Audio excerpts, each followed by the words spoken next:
ونستعينه ونستغفره ونعوذ بالله من شرور أنفسنا ومن سيئات أعمالنا من يهده الله فلا مضل له ومن يضلل فلا هادي له وأشهد أن لا إله إلا الله وحده لا شريك له وأشهد أن محمدًا عبده ورسوله أما بعد فأعوذ بالله من الشيطان الرجيم بسم الله الرحمن الرحيم الحمد لله رب العالمين الرحمن الرحيم مالك يوم الدين إياك نعبد وإياك نستعين اهدنا الصراط المستقيم صراط الذين أنعمت عليهم غير المغضوب عليهم ولا الضالين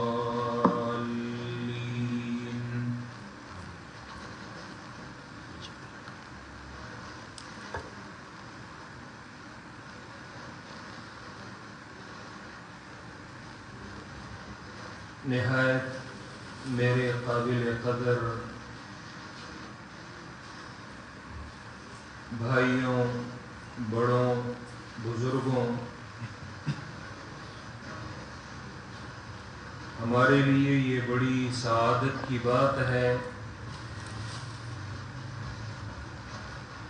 کہ یہاں اس علاقے میں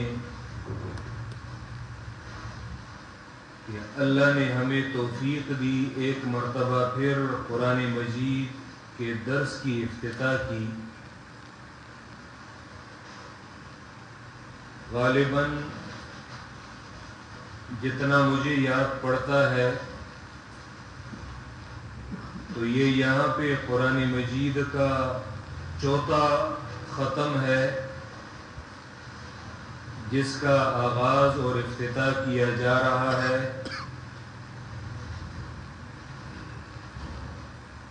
یہاں پہ اس علاقے میں پہلا درس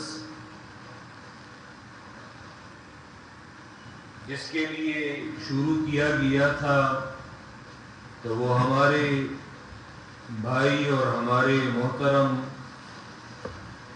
یہ اللہ ان کی مغفرت فرمائے، مولانا لیاقت علی خان صاحب، کچھ عرصہ انہوں نے یہاں پہ درس پڑھایا تھا، پھر بعد میں درس کی ذمہ داری مولانا سلطان اکبر صاحب کو دی گئی، جو اللہ کے فضل سے اور اللہ کی توفیق سے وہ یہاں پر قرآن مجید کی خدمت سر انجام دے رہے ہیں۔ دعا ہے اللہ رب العزت سے کہ قرآن مجید کا یہ سلسلہ اس علاقے میں یہ اسی طرح قائم و دائم رہے اور اللہ اس کتاب کی خدمت کو ہمارے لیے دنیا اور آخرت میں نجات کا ذریعہ بنائے۔ کچھ دن پہلے میں ایک مجلس میں قرآن مجید کے درس کے حوالے سے ترغیب دے رہا تھا کہ قریباً کوئی 18 یا 17 سال پہلے ہمارے استاد محترم نے 2 جگہوں پر ہفتہ وار درس شروع کیا کہ ایک مردان میں اور دوسرا تختبئی میں۔ تختبئی میں جو درس تھا تو وہ عدالت اور کچہری میں تھا، وہاں پہ وکلا بیٹھتے تھے. ہم کبھی کبھار اپنے استاد محترم کے ساتھ اس درس میں شرکت کے لیے جاتے تھے. شاید یہ 2004-05 اس کی بات ہو. واپسی پر ہم آتے تھے یہاں پہ مردان ایکسائز دفتر میں. ہمارے دوست جو یہاں پہ قریب ہی رہتے ہیں جناب شفیع حاجی صاحب، وہ وہاں پہ آفیسر تھے، ای ٹی او تھے. تو انہوں نے ایکسائز کے دفتر میں وہ درس شروع کیا. پھر کچھ عرصہ بعد استاد محترم نے تخبئی والا درس وہ مولانا لیاقت علی صاحب کو دے دیا. وہ وہاں پہ جاتے اور مردان والا درس وہ میرے حوالے کیا. مردان کے درس میں ہم جاتے وہاں پہ اور سورہ بقرہ غالباً یہ ایک پارہ یا ایک پارے سے کچھ اوپر یہ ہم نے پڑھا تھا. بظاہر وہ ایک مصروف دفتر ہے جس میں لوگ آتے جاتے ہیں. ہم اسی دفتر میں درس پڑھاتے. میں جب یہ بات کر رہا تھا تو سامعین میں ایک شخص نے کہا کہ ان لوگوں پر قرآن کا یہ اثر کہاں پہ ہوتا ہے. یہ ایکسائز والے، پولیس والے، ان لوگوں پر قرآن کا درس اور پھر قرآن کی خدمت یہ کیسے کر سکتے ہیں. تو میں نے اس سے کہا کہ انہی لوگوں میں ہمارے ایک ساتھی جو ریٹائرڈ ہوئے اور بعد میں مردان میں جو علاقہ ہے شیخ ملتون کا، وہاں پہ ان کی رہائش ہے. آج سے کوئی 3 سال پہلے انہوں نے یہاں پہ استاد محترم سے کہا، حالانکہ وہ ایک بندہ اسی درس میں بن چکا ہے ایکسائز کے دفتر میں. پھر وہ ریٹائر ہو چکا، یہاں پہ شیخ ملتون میں رہتا ہے. 3 سال پہلے وہ آیا اور استاد محترم سے کہا کہ وہاں پہ جو مساجد ہیں ان مساجد میں ہم درس میں بیٹھتے ہیں، لیکن جو مزہ وہ آپ اور آپ کے شاگردوں کے درس میں پایا ہے وہ مزہ پھر ہم نے دیکھا نہیں. تو اس لیے برائے مہربانی ایک شاگرد ہمیں یہاں پہ دے دیں کہ جو اس علاقے میں ہمیں درس پڑھائے. وہیں پہ قریب ہمارے ایک بڑے نہایت تگڑے اور نہایت قابل ہمارے ایک دوست ہیں مولانا نعمان صاحب. تو استاد محترم نے یہ ان کی ذمہ داری لگائی کہ آپ یہاں پہ شیخ ملتون میں درس پڑھایا کریں. کچھ عرصہ پہلے وہاں پہ غالباً ہم نے سورہ حجر یا سورہ نحل کا افتتاح تھا وہ ہم نے کیا تھا. اور اس درس میں تقریباً کوئی 200-250 لوگ یہ شرکت کرتے ہیں. یہ صرف اس درس میں مردان کے ایکسائز کے دفتر میں ایک بندے کی محنت ہے.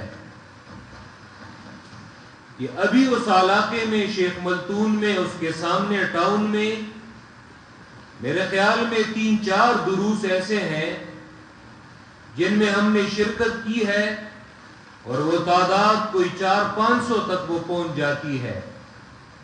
مقصد میرا اس واقعے کے بیان کرنے کا یہ تھا کہ آپ جو یہاں پہ یہ محنت کر رہے ہیں کبھی بھی اس کے بارے میں ذہن میں یہ بات نہ لائیں کہ آپ لوگوں کی یہ محنت یہ رائے گاہ جائے گی. ہرگز نہیں.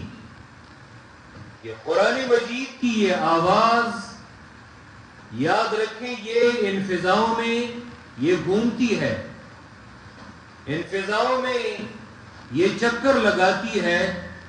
اور قرآن کا یہ اثر ہے کہ وہ کبھی بھی اس کا اثر وہ زائل نہیں ہوتا اور وہ اپنی جڑیں دن بدن مضبوط کرتا رہتا ہے.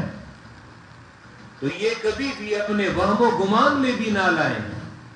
یہ آج نہیں 10 سال بعد یہ آپ لوگوں نے یہاں پر جو پودا کاشت کیا ہے اس کے ثمرات آپ 10 سال بعد 15 سال بعد 20 سال بعد دیکھیں گے.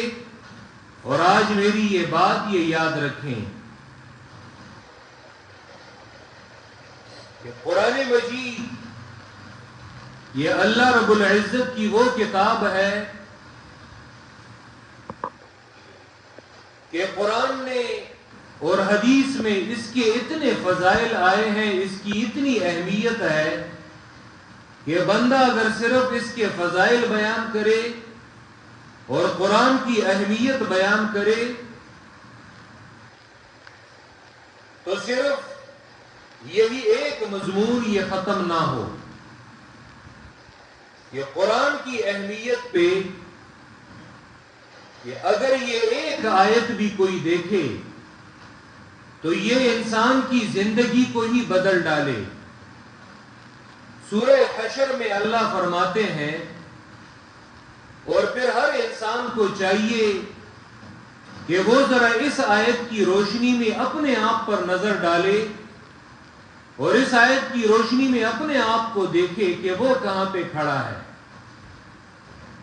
سورہ حشر میں اللہ فرماتے ہیں لو انزلنا هذا القرآن على جبل,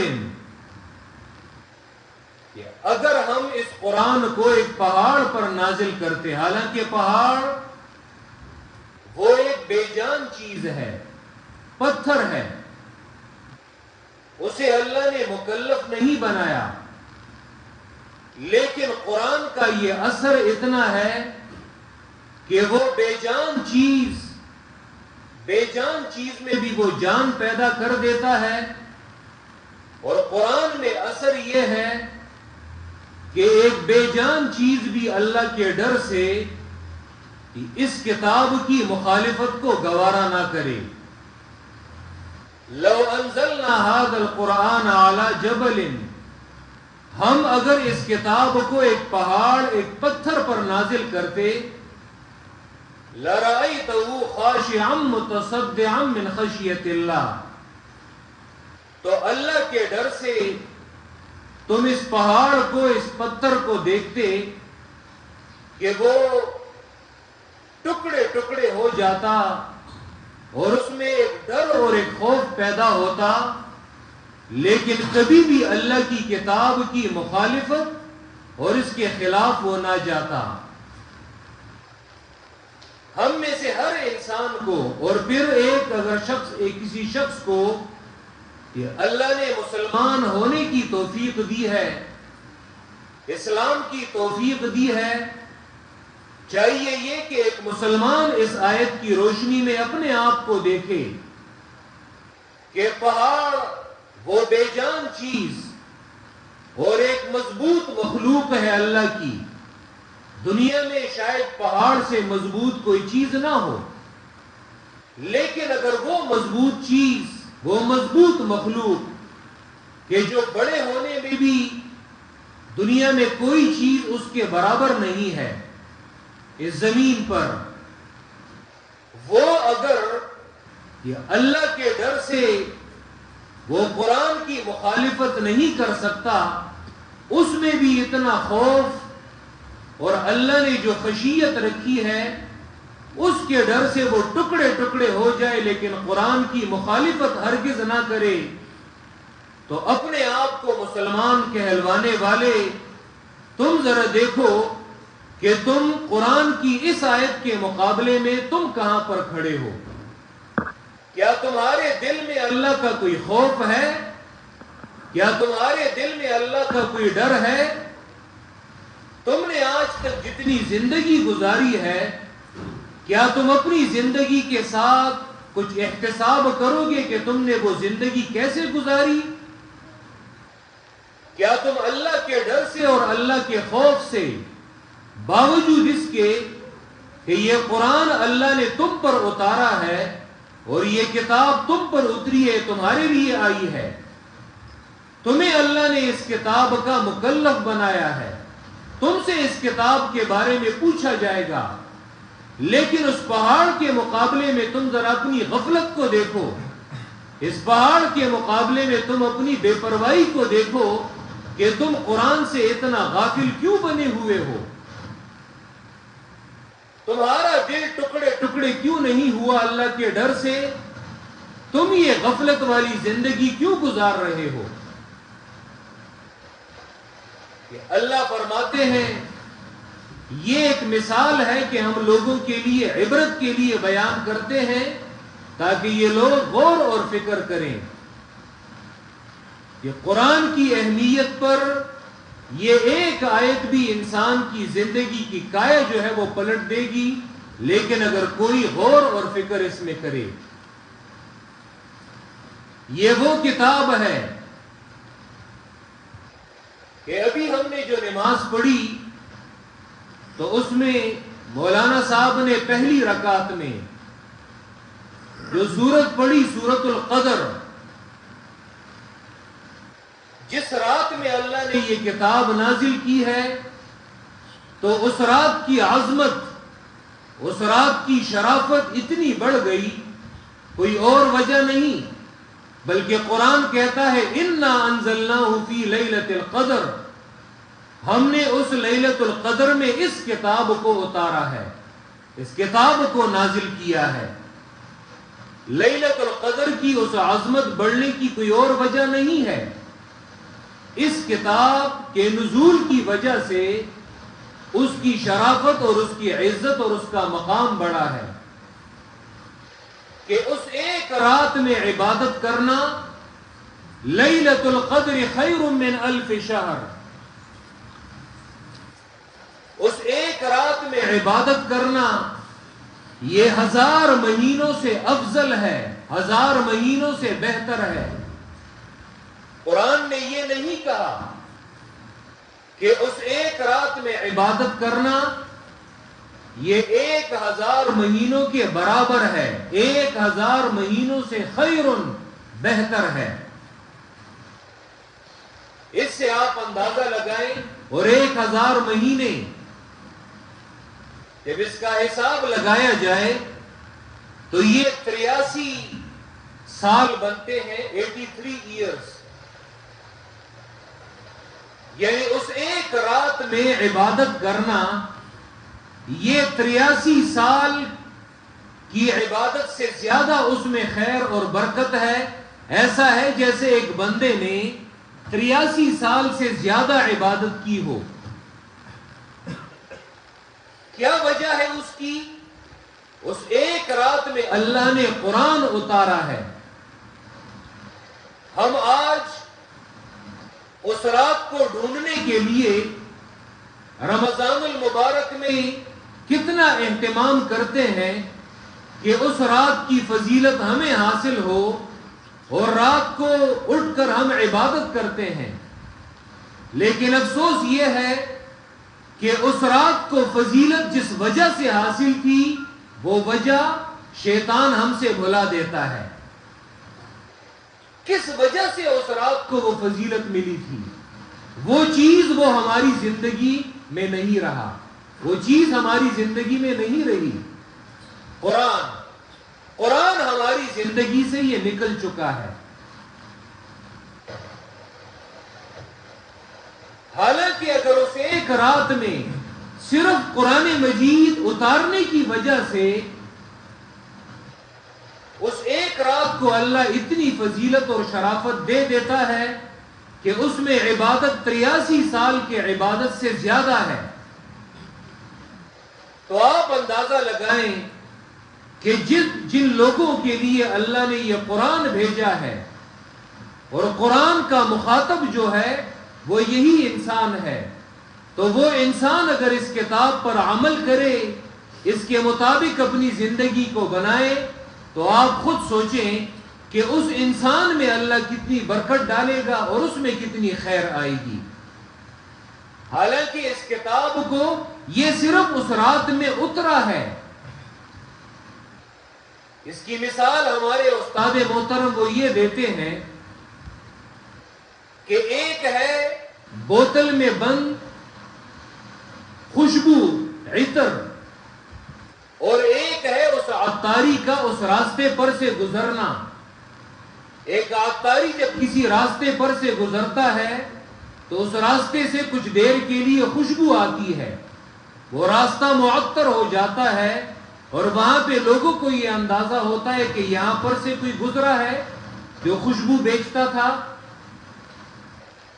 تو آپ خود اندازہ لگائیں کہ اس شیشے میں اس خوشبو کی کیا مقدار ہوگی اور اس شیشے میں اس خوشبو کی کیا شدت ہوگی۔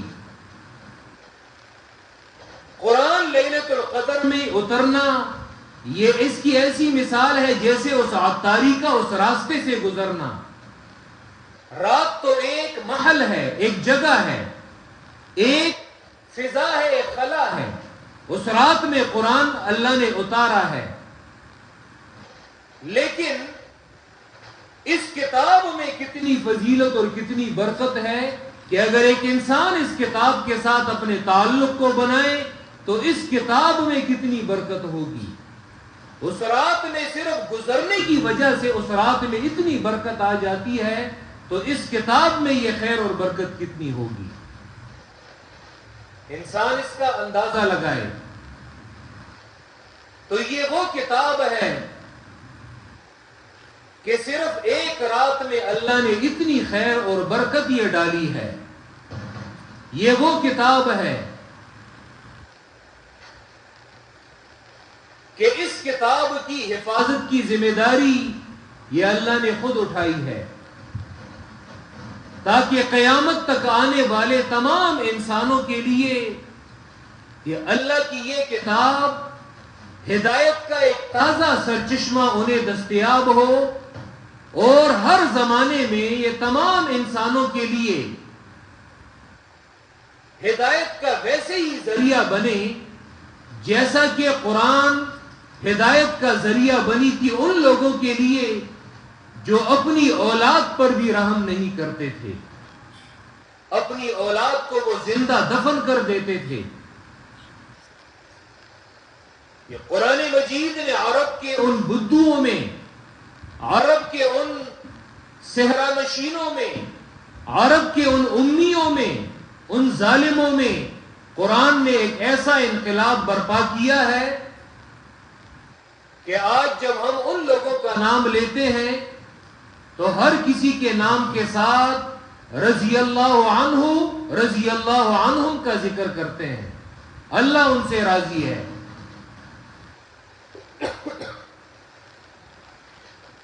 اس کتاب کی وجہ سے ان کی زندگی میں ایک انقلاب آیا تھا۔ علامہ اقبال شکوہ جواب شکوہ میں جب اپنے زمانے اور ان لوگوں کے درمیان جب وہ موازنہ کرتا ہے تو اقبال یہی کہتا ہے، وہ زمانے میں معزز تھے مسلمان ہو کر، اور تم خوار ہوئے تارک قرآن ہو کر۔ صحابہ اگر زمانے اس کتاب کی وجہ سے صحابہ اگر معزز بنے تھے، اس کتاب نے ان میں ایک انقلاب برپا کیا تھا، اور تم خوار ہوئے تارک قرآن ہو کر۔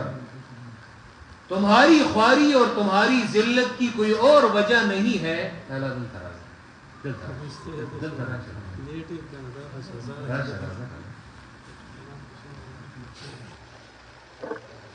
اور تم خوار ہوئے تارک قرآن ہو کر، تمہاری خواری اور ذلت کی کوئی اور وجہ نہیں ہے، قرآن کو تم نے چھوڑا ہے۔ اور وجوہات تلاش نہ کرو، بلکہ تمہاری ذلت کی یہی ایک وجہ ہے اور یہی ایک سبب ہے کہ تم نے قرآن کو چھوڑ دیا ہے۔ یہ وہ کتاب ہے جس کی حفاظت کی ذمہ داری اللہ نے میرے اور آپ کے لیے خود اٹھائی ہے۔ وجہ یہ کہ یہ قوم، یہ امت، یہود و نصارہ کی طرح ان کے مولویوں اور ان کے پیروں کے رحم و کرم پر نہ ہو کہ وہ انہیں جس راستے پر لے جانا چاہیں اور یہ بھی انہی کے راستے پر چلے اور بھٹک جائیں۔ یہود و نصارہ نے اگر اپنے مولویوں اور پیروں کو خدا بنایا تھا، اس کی وجہ یہ تھی کہ اللہ نے تورات اور انجیل کی ذمہ داری، جیسے سورہ مائدہ میں آتا ہے، اس کی ذمہ داری بھی اللہ نے انہیں ہی سونپی تھی کہ ان کے یہ علماء یہ ان کتابوں کی حفاظت کریں گے، لیکن وہ نہ کر سکے۔ اسی لیے انہوں نے جو دین ان کے لیے پیش کیا اسی ہی وہ دین سمجھتے رہے۔ جس کو وہ حلال کہتے وہ حلال تھا، اور جس کو وہ حرام کہتے اسی کو حرام قرار دیتے۔ لیکن قرآن ان کے برعکس، کہ اللہ نے اس کتاب کی ذمہ داری یہ خود اٹھائی ہے۔ وجہ یہ کہ یہ امت یہود و نصارہ کی طرح کہیں گمراہی کے راستے پہ نہ چل پڑے، کہیں مولویوں اور پیروں کے رحم و کرم پر نہ ہو، کہ وہ جسے دین قرار دے وہی وہ دین قرار دے، تاکہ ہر زمانے میں اور ہر دور میں یہ قرآن مجید ان کے لیے ویسے ہی ہدایت کا ذریعہ ہو جیسے صحابہ کرام کے لیے وہ ہدایت کا ذریعہ بنا تھا۔ رسول اکرم صلی اللہ علیہ وسلم کا جب انتقال ہوا تو وہ آئے اور ام المومنین عائشہ رضی اللہ تعالی عنہ ان کے مکان میں اور ان کے حجرے میں رسول اللہ ان کی وفات ہوئی تھی۔ حضرت ابوبکر صدیق آئے اور اپنی بیٹی کے گھر میں وہ داخل ہوئے۔ پیغمبر صلی اللہ علیہ وسلم ان کا چہرہ وہ ایک چادر میں ڈھکا ہوا تھا۔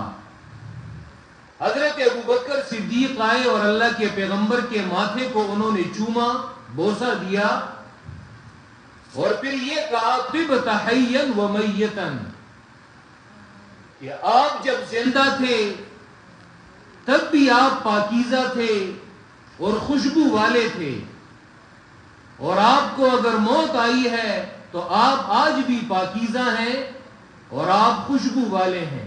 طبت حیا و میتا واللہ لا یجمع اللہ علیک موتتین، اور قسم اللہ کی آپ پر اللہ دو موتیں یہ جمع نہیں کرے گا۔ جو ایک موت دنیا میں ہر کسی کو آنی ہے وہ آپ پر آ چکی اور آپ نے وہ ذائقہ چکھ لیا ہے اس کا، دوسری موت آپ پر نہیں آئے گی۔ یہ باتیں کہہ کر حضرت ابوبکر صدیق واپس باہر نکلے، مسجد نبوی میں آئے، کیونکہ ام المومنین عائشہ کے حجرے کا اور مکان کا ایک دروازہ وہ مسجد کی طرف کھلتا ہے۔ باہر نکلے، حضرت عمر نے یہاں پہ تلوار نکالی ہے کہ جو شخص یہ کہے گا کہ اللہ کے پیغمبر وہ دنیا سے جا چکے، میں اس کی گردن اڑا دوں۔ حضرت ابوبکر صدیق نے اسے کہا اجلس، بیٹھ جاؤ، لیکن حضرت عمر ایک جلالی صحابی ہیں، وہ نہیں بیٹھے۔ پھر کہا بیٹھ جاؤ، لیکن وہ نہیں بیٹھے۔ حضرت ابوبکر صدیق وہ منبر پر چڑھے اور انہوں نے قرآن کی یہ آیت پڑھی، وَمَا مُحَمَّدٌ إِلَّا رَسُولٌ قَدْ خَلَتْ مِنْ قَبْلِهِ الرُّسُلُ أَفَإِن مَاتَ أَوْ قُتِلَ انقلبتم عَلَىٰ أَعْقَابِكُمْ وَمَن يَنقلب عَلَىٰ عَقِبَيْهِ فَلَن يَضُرَّ اللَّهَ شَيْئًا وَسَيَجْزِي اللَّهُ الشَّاكِرِينَ۔ سورہ آل عمران آیت نمبر 144۔ محمد صلی اللہ علیہ وسلم وہ نہیں تھے مگر اللہ کے ایک پیغمبر تھے، ایک انسان تھے بحیثیت پیغمبر اور رسول کے اللہ نے انہیں بھیجا تھا۔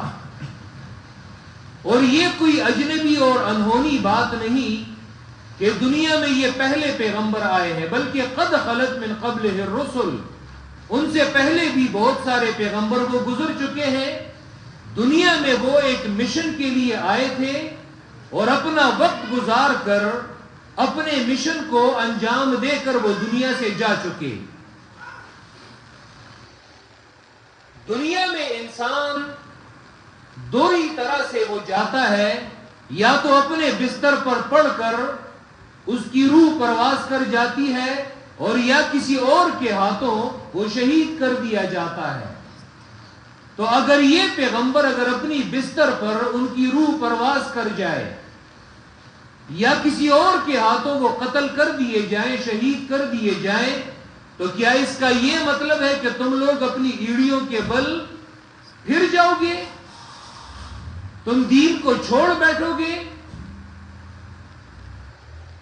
وَمَن يَنْقَلِبْ عَلَىٰ عَقِبَيْهِ فَلَن يَضُرَّ اللَّهَ شَيْئًا، اور جو کوئی اپنی ایڑیوں کے بل وہ اسلام سے پھرے گا، یاد رکھو اللہ کے دین کو، اللہ کی کتاب کو وہ کوئی ضرر نہیں پہنچا سکتا، اپنا ہی نقصان ہے.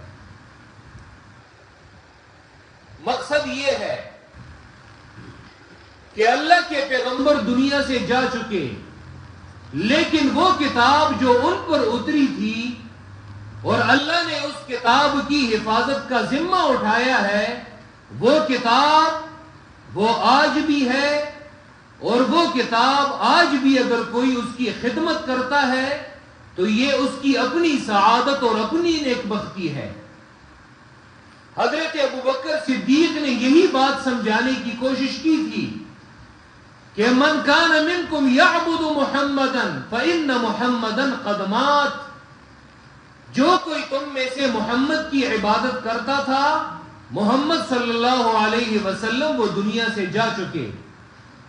ومن کان منکم یعبد رب محمد، اور جو کوئی محمد کے رب کی عبادت کرتا تھا، فإنه حی لا يموت، وہ آج بھی زندہ ہے اور اس پر کوئی فنا نہیں آنے والی.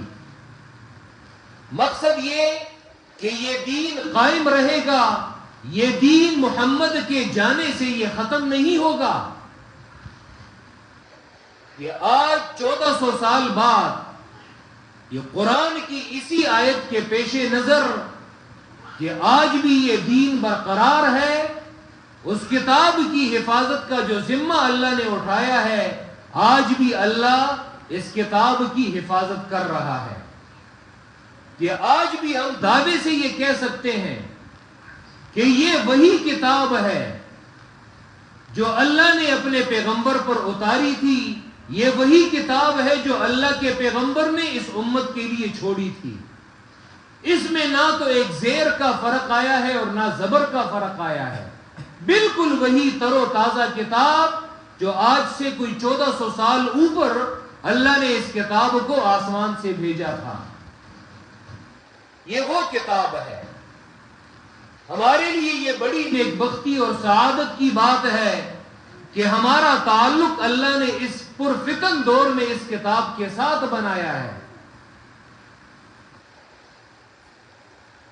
لیکن بڑی بدقسمتی ہے مسلمانوں کی کہ اتنی عظیم الشان کتاب جو اللہ کا کلام ہے، ہمارے درمیان یہ کلام پڑا ہوا ہے، لیکن دوسری جانب ہماری غفلت، ہماری بے پرواہی، اس کی بھی کوئی نظیر نہیں ہے، اس کا بھی کوئی ثانی نہیں ہے. اتنی غفلت ہے اس کتاب سے. یہ وہ کتاب ہے کہ رسول اللہ صلی اللہ علیہ وسلم فرماتے ہیں، صحیح مسلم کی بخاری کی روایت میں آتا ہے، مجتمع قوم فی بیت من بیوت اللہ یتلون کتاب اللہ ویتدارسونہ بینہم، کہ کچھ لوگ وہ اگر اللہ کے گھروں میں ایک گھر میں وہ جمع ہوتے ہیں اور وہ اللہ کی کتاب پڑھتے ہیں اور اس کی درس و تدریس کرتے ہیں، کوئی پڑھا رہا ہے، کوئی سن رہا ہے، کوئی سکھا رہا ہے، کوئی سیکھ رہا ہے، الا نزلت علیہم السکینہ، ان لوگوں پر اللہ 4 انعامات کرتے ہیں. ایک یہ کہ ان لوگوں پر اللہ کی طرف سے اطمینان نازل ہوتا ہے. قرآن اسے اگر بندہ دل سے تسلیم کرے، اس کتاب میں جو اطمینان ہے، اس کتاب میں جو سکینت ہے، یاد رکھے وہ دنیا کے مال اور دولت میں نہیں ہے۔ جو آیت اس سے پہلے سورہ ہجر کی آیت نمبر 9 میں نے بار بار اس کا تذکرہ کیا، اِنَّا نَحْنُ نَزَّلْنَا الذِّكْرَ وَإِنَّا لَهُ لَحَافِظُونَ، بے شک ہم نے ہی اس قرآن کو نازل کیا ہے اور ہم ہی اس کتاب کی حفاظت کرنے والے ہیں۔ یہ آیت سورہ ہجر کے ابتدا میں ہے، آغاز میں ہے۔ اسی سورت میں آخر میں جا کر اس سورت کی 99 آیات ہیں۔ تو جو آخری آیات ہیں اس سورت کے آخر میں ذرا آپ اسے پڑھیں تو سورہ ہجر کی آخری آیات میں اللہ فرماتے ہیں وَلَقَدْ آتَيْنَاكَ سَبْعًا مِّنَ الْمَثَانِي وَالْقُرْآنَ الْعَظِيمِ کہ اے پیغمبر میں نے آپ کو قرآن کی 7 آیات دی ہیں۔ 7 آیات یعنی سورۃ الفاتحہ، والقرآن العظیم، اور قرآن عظیم میں نے آپ کو دیا ہے۔ یہ آیت سورہ فاتحہ کے متعلق ہے کہ یہ اتنی بڑی نعمت ہے، وَلَقَدْ آتَيْنَاكَ سَبْعًا مِّنَ الْمَثَانِي وَالْقُرْآنَ الْعَظِيمِ، یہ 7 آیات میں نے آپ کو اتنی بڑی دولت دی ہے۔ اگلی آیت میں اللہ فرماتے ہیں کہ کہیں اس دولت کی ناقدری کر کے تم ایسے کہیں نہ بن جاؤ کہ لا تمدن عینیک الی ما متعنا به ازواجا منہم، کہیں دنیا والوں کی جو دولت ہے ان کے مال اور دولت کی طرف کہیں تم اپنی آنکھیں جو ہے وہ پھیر نہ لو، کہ قرآن کی ناقدری کرو اور دنیا والوں کے مال اور دولت کی طرف کہیں تم بھٹک نہ جاؤ، ان کی طرف آنکھیں دراز نہ کرو، آنکھیں نہ پھیلاؤ۔ وجہ یہ کہ اللہ نے آپ کو بہت بڑی دولت دی ہے، اور قرآن مجید یہ اتنی بڑی دولت ہے، اگر بندہ اسے دل سے تسلیم کرے تو یاد رکھے یہ دنیا کی تمام مال اور دولت، یہ عہدے، یہ شہرتیں، یہ پوری دنیا بھی اگر آپ کو کوئی دینا چاہے تو یاد رکھیں ان چیزوں میں اطمینان نہیں ہے۔ اطمینان جو اس کتاب کی وجہ سے انسان کو ملتا ہے وہ اطمینان اور وہ سکون دنیا کی کسی اور نعمت میں ہے نہیں۔ الا نزلت علیہم السکینہ، اسی لیے حدیث میں آتا ہے لیس منا من لم یتغن بالقرآن، ہم میں سے نہیں ہے من لم یتغن بالقرآن۔ ایک معنی تو اس کا علماء یہ کرتے ہیں کہ جو قرآن کو اچھی آواز میں نہ پڑھے، یہ معنی بھی ہے۔ اس حدیث کے 2 معروف معنی ہیں، ایک یہ کہ قرآن کو بندہ اچھی آواز میں پڑھے، اور یہ جب سامنے امام اچھی آواز میں پڑھ رہا ہوتا ہے تو اس کا سننے میں ایک مزہ آتا ہے۔ لیس منا من لم یتغن بالقرآن، اور ایک معنی دوسرا معروف معنی اس کا محدثین یہ کرتے ہیں ہم میں سے نہیں ہے کہ جو قرآن کے ذریعے وہ مخلوق کی دولت سے، مخلوق کو جو دیا گیا ہے ان سے بے پرواہ نہ ہو جائے، ان سے مستغنی نہ ہو جائے۔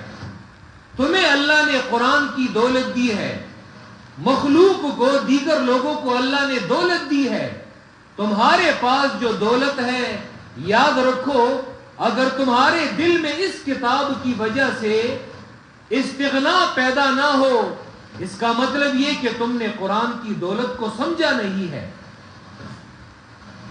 تمہیں اگر یہ پوری دنیا اگر کوئی دینا چاہے لیکن تمہارے پاس صرف اس کتاب کا علم ہو اور اس کتاب کی دولت ہو، یاد رکھو دنیا کے مال اور دولت کو لات مارو، یہ اتنی بڑی دولت ہے۔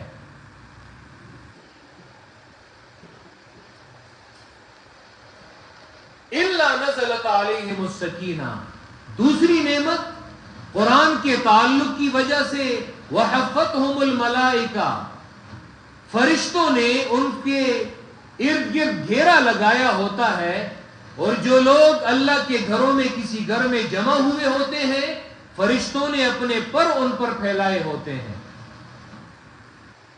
کیا خیال ہے کہ آج اگر قرآن کی ان مجلسوں میں یہ فرشتے یہ اگر تمام لوگوں کو نظر آ رہے ہوتے، کیا دنیا میں کوئی کافر ہوتا؟ کیا دنیا میں کوئی قرآن کو نہ ماننے والا ہوتا؟ ہرگز نہیں۔ لیکن یہ امتحان ہے،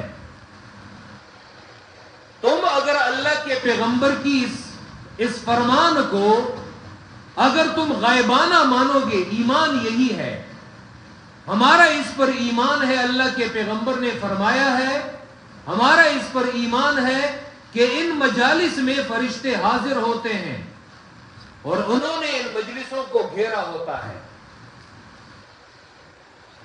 100% سے بھی زیادہ ایمان ہے۔ وَغَشِيَتْهُمُ الرَّحْمَةُ، اور انہیں اللہ کی رحمت نے ڈھانپا ہوتا ہے، اللہ کی رحمت یہ ان لوگوں پر برس رہی ہوتی ہے۔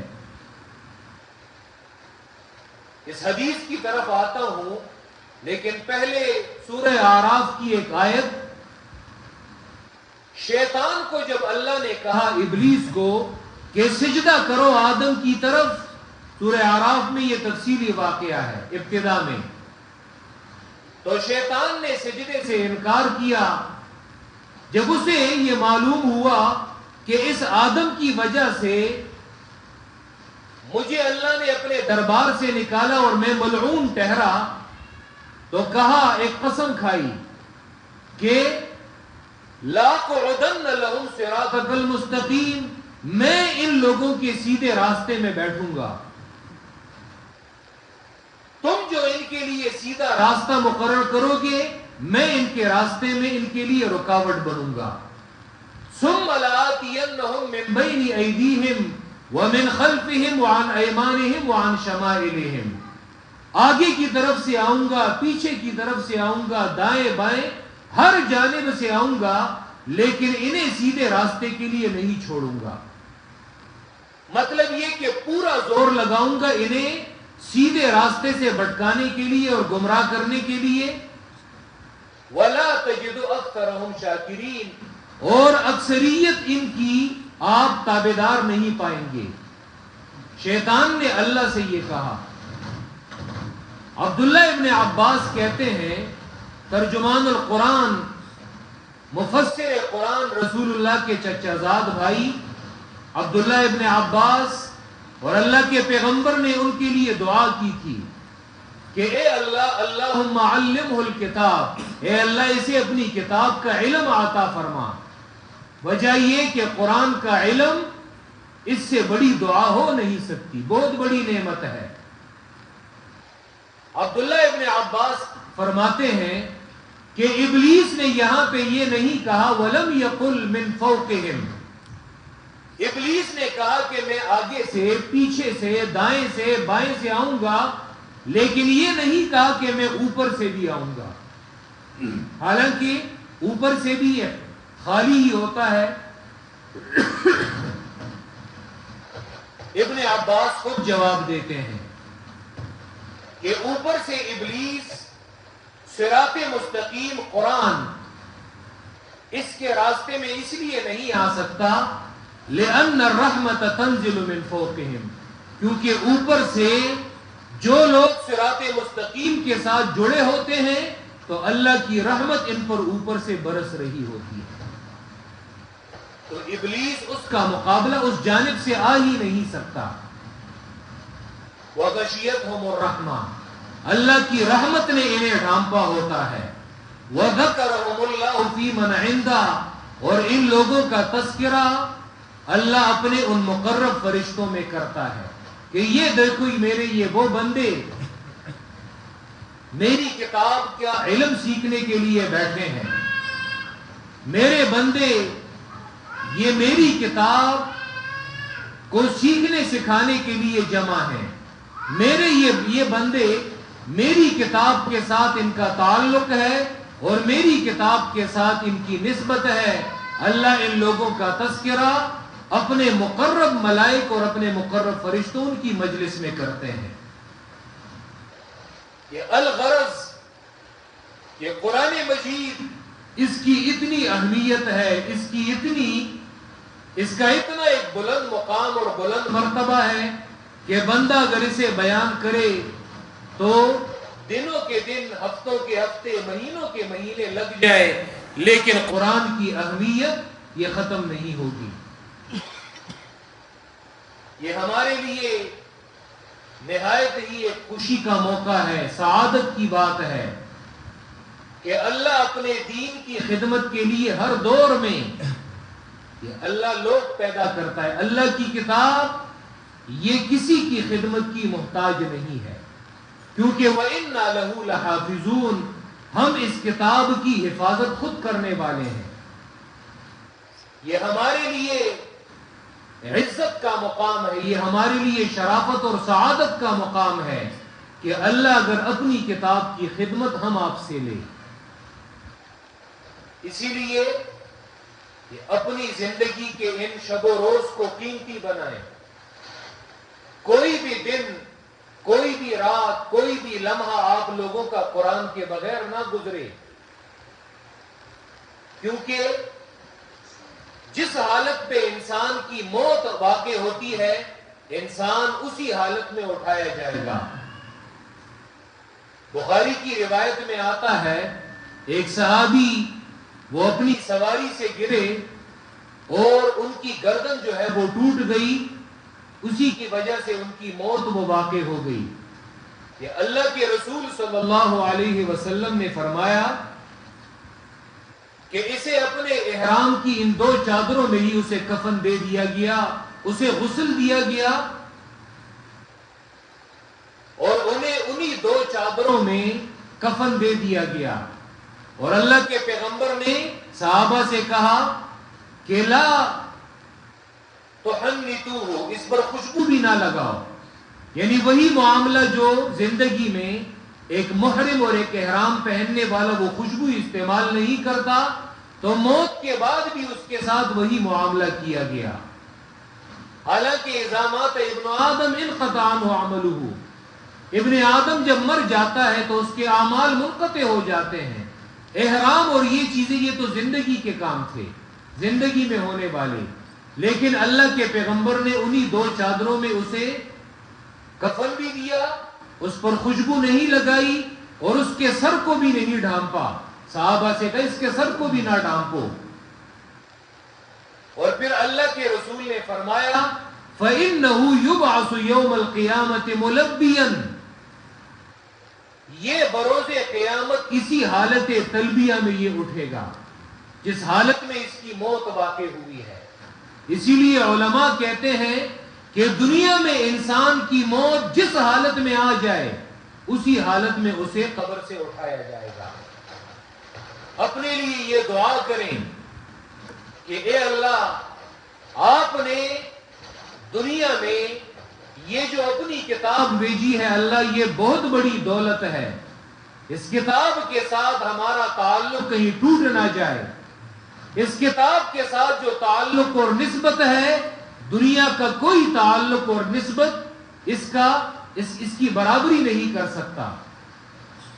اے اللہ ہمارا خاتمہ اپنی کتاب کی خدمت پر لا، ہمارا خاتمہ تیری کتاب کی خدمت پر ہو. یا اللہ ہمارا خاتمہ اس کتاب کے سیکھنے سکھانے پر ہو، ہمارا خاتمہ اس کتاب پر عمل کرنے پر ہو، ہمارا خاتمہ اس کتاب کی خدمت کرنے پر ہو، تاکہ کل کو اگر ہم اٹھیں تو ہم قرآن پڑھ رہے ہوں، تاکہ کل کو ہم بروز قیامت اگر ہم اٹھیں اور ہمارے منہ سے قرآن کی آیات جو ہے وہ پڑھی جا رہی ہے. قرآن بہت بلند ہے حج سے، قرآن بہت بلند ہے تلبیہ سے. یہ اللہ کا کلام ہے، یہ اللہ کی صفت ہے. اور ایک انسان کی اس کلام پر موت آ جائے، اس کلام کی خدمت پر اس کا آخری خاتمہ ہو، تو یہ یقیناً ہمارے لیے نجات کے لیے یہی کافی ہے. تو قرآن کی اہمیت یہ ختم نہ ہونے والی چیز ہے. اصل چیز یہ ہے کہ بندہ ان باتوں پر سوچے، غور کرے اور اس پر عمل کرے۔ انشاءاللہ یہاں پر کہ آج ہم نے اس درس کا یہ افتتاح کیا، ایک جانب میں یہ سوچ رہا تھا کہ قرآن کے آداب ذکر کروں، لیکن دراصل آداب وہ ایک الگ بحث ہے، قرآن کی اہمیت بیان کرنا یہ ایک الگ موضوع ہے، تو اسی لیے کہا کہ چلے وہ آداب مولانا صاحب جو ہے وہ خود ذکر کر لیں گے، ہم قرآن کی اہمیت پر ہی چند الفاظ وہ یہاں پہ ذکر کر لیں گے کہ اللہ مجھے اور آپ کو ان باتوں پر عمل کرنے کی توفیق عطا فرمائے، اور اللہ ہمارا خاتمہ وہ اپنی کتاب پر لے آئے۔ دعا کرے کہ اے اللہ، یقیناً آپ ہر دور میں، ہر زمانے میں اپنی کتاب کی خدمت کے لیے کسی نہ کسی کو پیدا کریں گے۔ یا اللہ، اس دور میں بھی آپ نے اپنی کتاب کی خدمت کے لیے بہت سے لوگوں کو پیدا کیا ہے۔ اے اللہ، تو کسی نہ کسی سے اپنی کتاب کی خدمت لے گا۔ یا اللہ، یہ ہمارے لیے شرافت کا مقام ہوگا، یہ ہمارے لیے خوشبختی اور نیکبختی ہوگی کہ تو اپنی کتاب کی خدمت ہم سے لے لے۔ یا اللہ، اپنی کتاب کی خدمت ہم سے لے لے اور ہمیں توفیق دے۔ یا اللہ، جیسے تو نے ہمارا تعلق اپنی کتاب سے بنایا ہے، یا اللہ اس تعلق کو کبھی کمزور نہ ہونے دینا۔ یا اللہ، ہمارا خاتمہ اپنی کتاب پر لے آ۔ یا اللہ، اگر دنیا سے ہم چلیں، اگر دنیا سے ہماری آخری سانسیں ہوں، اے اللہ تمہاری آپ کی کتاب پڑھ کر، آپ کی کتاب کا ذکر کرتے ہوئے ہم اس دنیا سے رخصت ہوں۔ یا اللہ، یہ کتاب قبر میں ہمارے لیے سفارش کرنے والا بنے۔ یا اللہ، یہ کتاب ہمارے لیے بروز آخرت قیامت کے دن سفارش کرنے والی کتاب بنے۔ یا اللہ، اس کتاب کے ساتھ ہم جنت میں داخل ہوں۔ یا اللہ، اس کتاب کی خدمت کے لیے دنیا میں تو نے اللہ ہمیں ایک موقع دیا ہے، کہیں ہماری زندگی آپ کی کتاب کے بغیر نہ گزرے، کہیں اس کتاب سے ہم غفلت اختیار نہ کریں۔ یا اللہ، ہم انسان ہیں، گناہ گار ہیں، یا اللہ ہمارے گناہوں کو بخش دے۔ یا اللہ، ہماری مغفرت فرما، ہم پر اپنی رحمتیں جو ہے وہ نازل کر۔ یا اللہ، اس ملک میں اس کتاب کا نظام لیا۔ یا اللہ، اس کتاب کا قانون نافذ کر۔ یا اللہ، اس دنیا میں، پوری دنیا میں اس کتاب کے قوانین کو نافذ کر۔ یا اللہ، مسلمانوں کو توفیق دے کہ اس کتاب کے مطابق اپنا عقیدہ اور اپنا عمل بنائیں، اپنے اخلاق بنائیں۔ ہمارے گھروں کو اللہ اپنی اس کتاب کی روشنیوں سے آباد کر۔ یا اللہ، ہمارے بچوں کو اس کتاب کا عالم بنا۔ یا اللہ، ہمارے گھروں کو اس کتاب کے ذریعے آباد کر۔ وصلی اللہ تعالی علی خیر خلقہ محمد و